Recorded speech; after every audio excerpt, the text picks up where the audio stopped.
চট্টগ্রামে ডিম কাঁচামরিচ সহ নিত্যপণ্যের বাজারে অভিযান শুরু করেছে ভোক্তা অধিকার সংরক্ষণ অধিদপ্তর।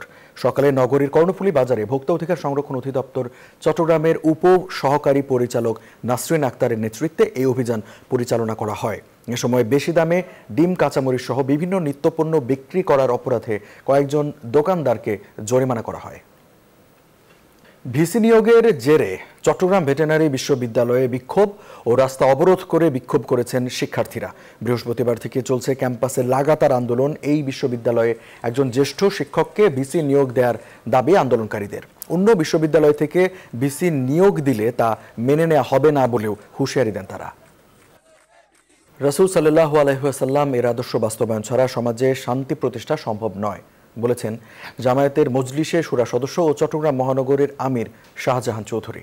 শুক্রবার রাতে জামাল খান জনকল্যাণ সোসাইটির উদ্যোগে কাজীর দেউরি এলাকায় বিশাল সিরাতুন নবী সাল্লাল্লাহু আলাইহি ওয়াসাল্লাম মাহফিলে প্রধান অতিথির বক্তব্যে এই কথা বলেন তিনি।